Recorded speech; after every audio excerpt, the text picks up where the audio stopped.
जय जगन्नाथ नमस्कार। आसतु नजर पकईवा आज टॉप न्यूज अपडेट कौन सब रही किंतु ता पूर्व आपण मानक गोटे अनुरोध भिडियोटी संपूर्ण देखि सुचिंतित मतामत दिंतु। जो मैंने चैनल को प्रथम कर सब्सक्राइब करूँ एवं आसुवा बेल आइकन को प्रेस करूँ जहाँफल प्रत्येक नूतन भिडियोर नोटिफिकेशन आप सर्वप्रथम पाइपर। तेज आसतु नजर पकईवा आज प्रमुख खबर गुड़िक उपर।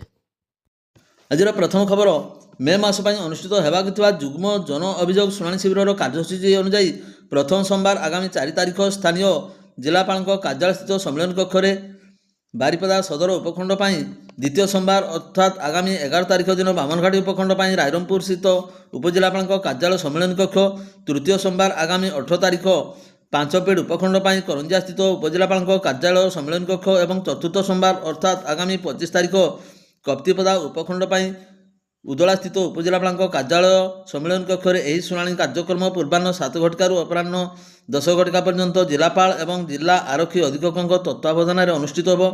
बारिपदा ठारे अनुष्ठित होगाकु जुग्म जन अभियोग शुणाणी शिविर में समस्त जिला स्तरीय अधिकारी, समस्त जिला स्तरीय लाइन विभाग अधिकारी एवं बारिपदा उपखंड अंतर्गत समस्त गोष्ठी उन्नयन अधिकारी, समस्त तहसीलदार, समस्त सीडीपीओ उपस्थित रहिबे। उपखंड स्तरीय जुग्म जन अभियोग शिविर में संपृक्त उपखंड समस्त उपखंड स्तरीय अधिकारी, गोष्ठी उन्नयन अधिकारी, तहसीलदार, समस्त सीडीपीओ उपस्थित रही साधारण जनता आपत्ति अभियोग पत्र गुड़िकर शुणाणी करी समाधान निमंते आवश्यक पदक्षेप नेबे। संपृक्त उपखंड अंचल जनसाधारण निज निजर व्यक्तिगत और सामूहिक समस्या संपर्कित अभियोग उपस्थित रही जणाई पारिबे। परवर्ती खबर श्रीरामचंद्रपुर पंचायत में दामुसाही ग्रामर 5 जन चाषी 12टी गाई वज्रपात मृत्युवरण कर जमापड़ी। सकाଳେ समय सबुदिन पर गाई गोरु को छड़ा जाइथिला। के जानिथिला एही सकाळर कालबैशाखी काल साजिबो बोली। 5 जन चाषी 12टी गाई गोरु गछ मूल आश्रय नहीं समय वज्रपात प्राणमय उड़ी जाइए। खबर पाई विभाग अधिकारी माने घटनास्थल पहुंची क्षतिपूरण किपरि मिल पार से नहीं चाषी एवं ग्रामवासी सह आलोचना कर ग्रामवासी 12टी गोरुंकर शेषकृत संपन्न कराई। परवर्ती खबर बामनघाटी उपखंड गरुमशाणी थाना कुकुड़ीमुंडी ग्रामर युवती सिंह हांसदा को रोजगार आशार निखोज होता और दलाल ताको अन्यत्र बिक्री उद्यम करथिबा घटनार अंत घटी। गरुमशाणी पुलिस सहायतार उद्धार कराई। झील को परिवार वर्ग खुशी और आश्वस्ति प्रकाश करछंती। यह घटनार तदंत कराजिबो बोली गरुमशाणी थाना अधिकारी कहते। आईआईसी जगन्नाथ मुंडा सूचना अनुसार हरियाणा राज्यर जीवानी ठारे थिबार पुलिस मोबाइल ट्राकिंग रु जना पड़िथिला। मयूरभंज एसपी वरुण गुंटुपाली निर्देश क्रमे तथा आईआईसी श्री मुंडा तत्वावधान में राज्य सरकार समस्त खर्च में गरुमशाणी थाना एएसआई विकास रंजन नायक, तांको पिता जासाई हांसदा और माता पाबे हांसदा सहित जीवानी सिटी पुलिस स्टेशन में पहुंची सेठाकार पुलिस सहायतार गजानन अग्रवाल घरे पहुंची युवती सिंह को उद्धार करते। श्री अग्रवाल घरे सिंह कार्य करुथिबार समस्त प्राप्य आकार 1,22,800 टंका चेक आकार परिवार वर्ग को हस्तांतरित करते। पुलिस सिंह को उद्धार कर दिल्ली को टाटानगर आसी बुधवार टाटानगर बादाम पहाड़ भाया गरुमशाणी ट्रेन आसी गरुमशाणी थाना पहुंची। थाना आवश्यक नथिपत्र काम पूरण करने पर पुलिस परिवार वर्ग को पैतृक ग्राम कुकुड़ीमुंडी में नहीं हस्तांतरित करते। एने सिंह को पचारू से कहते जे रांची रे जड़े महिला संस्पर्श आसी रोजगार आशारे टाटानगर चली आसते। सेठारु तांको दिल्ली निया जाइथिला। सेठारे 3 वर्ष काल बिना परिश्रम रे विभिन्न रकम घरे कार्य करथिले। तापर से गत 2 वर्ष है हरियाणार जीवानी ठारे श्री अग्रवाल घरे कार्यरत थिले। सेठारे तांको मानसिक शारीरिक निर्यातना देई नथिबार सिंह कहते। ए संबंध में गरुमशाणी थाना आईआईसी श्री मुंडा कहते यही घटनार सविशेष तदंत। परवर्ती खबर विषय ब्लकर किसी दिन हम कालबैशाखी प्रभाव में व्यापक क्षयक्षति होता जमापड़ी।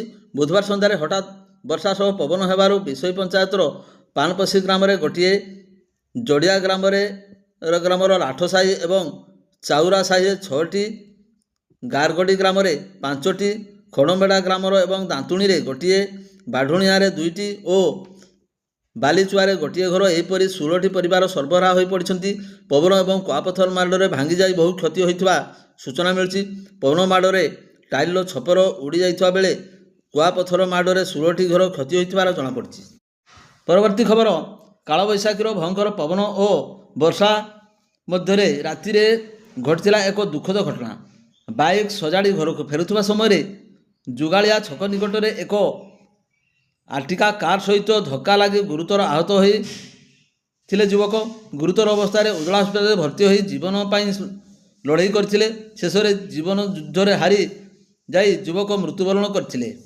मृत युवक होउचंती खुंटा गड़ी गाँवर त्रिलोचन राउत बयस 32 वर्ष। किसी दिन घर को आसीथिबा त्रिलोचन दुईटी संतान पिता अछंती। उदला पुलिस एने एक मामला रुजु करी मृतदेह जबत करी परिवार वर्ग को हस्तांतरित करछि।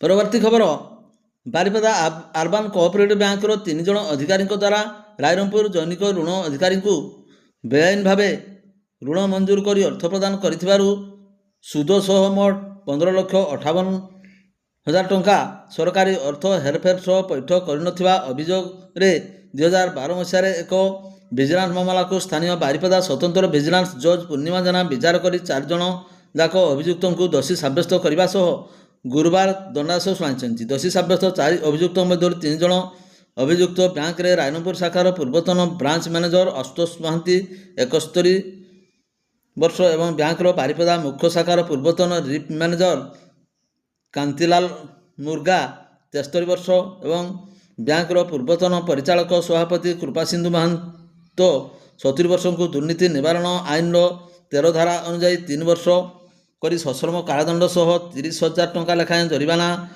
आदेश होती। अन्यतम अभियुक्त ऋण ग्रहीता रायरंगपुर व्यवसायी सलील अग्रवाल 58 वर्ष को आईपीसी 420 दफारे 3 वर्ष सश्रम कारादंड सह 30,000 टंका जरिमाना मध्य आदेश होती। सेहीपरि 4 जन जाक अभियुक्त को आईसीपी 120 बी दफारे 2 वर्ष लेखाएं सश्रम कारादंड सह 20,000 टंका लेखाएं जरिमाना मध्य आदेश कराई।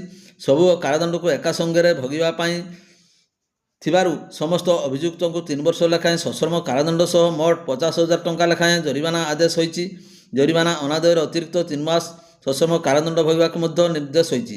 सरकार पक्षर स्वतंत्र विजिलेंस पीपी शांतनु कुमार दास और अतिरिक्त पीपी दीपक कुमार सेठी उभय मामला परिचालना करुथिले।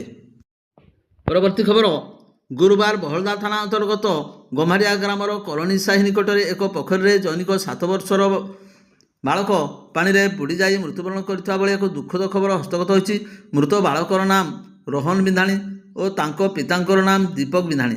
सेमानकर निज घर रायरंगपुर सहर 13 नंबर वार्डर सेंगेल साही। तेबे मृत नाबालकर मामू घर ग्राम गम्हारिया ग्राम में खबर मुताबक कलोनी साही क्रसर निकट में थिबा पोखरी रे नाबालक जनक बुड़ी जाइथिले।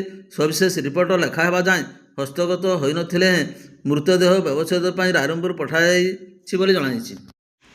परवर्ती खबर खुंटा डिग्री कॉलेज को विवाद पेशा छाड़नी सद्य विवादीय घटनाटी होची अध्यक्ष विरुद्ध में थाना लाखाधिक टंका ठकई अभियोग करछन्ती 2 कॉलेज कर्मचारी। सेमानक चाकरी को नियमित करने कॉलेज अध्यक्ष संपृक्त 2 कर्मचारी 4,30,000 टंका नहीं परवर्ती समय प्रतारणा कर अश्रव्य भाषा प्रयोग करछन्ती बोली अभियोगकारी माने खुंटा थाना लिखित अभियोग करथिले। 9 दिन पर उभय कर्मचारी गुरुवार मयूरभंज जिला आरक्षी अधीक्षक को भेटी लिखित अभियोग करछन्ती। कॉलेज रे अस्थायी कर्मचारी बड़साई थाना वैद्यपुर दिलीप कुमार सोरेन दिव्यांग एवं विज्ञानगार अटेंडेंट कप्तिपदा थाना नुदुडीहार तपन कुमार दलई कॉलेज रे कार्य करि आसुथिले। उभयों चाकरी को नियमित करने सरकारी नियम मुताबक आवश्यक कागजपत्र दाखल संपर्क में से अध्यक्ष सरोज रंजन त्रिपाठी को पचारि चाकरी को स्थायी करने अध्यक्ष कुआड़े जन पिछा 5 लाख टंका दाबी करते। उक्त परिमाण टंका उभय अक्षमता प्रकाश करने सह दिलीप सोरेन 1,80,000 और तपन दलई 2,50,000 टंका प्रदान करते। टंका देवा पर चाकरी नियमित होबार समय गड़ी जाइथिबारु से बाबद में पचारू अध्यक्ष त्रिपाठी उभय को जातियाण गाड़ीगुलज और अश्राव्य भाषा प्रयोग करते कर्मचारी अभियोग करछन्ती। अभियोग पर खुंटा पुलिस उभय को थाना को डाकी कॉलेज जाई पचरा उचरा करते। कार्यानुष्ठान विलंब होबारु उभय गुरुवार जिला आरक्षी अधीक्षक को भेटी लिखित अभियोग करछन्ती। भिडियोटी को शेष पर्यंत देखिबारु आपनकु अशेष अशेष धन्यवाद।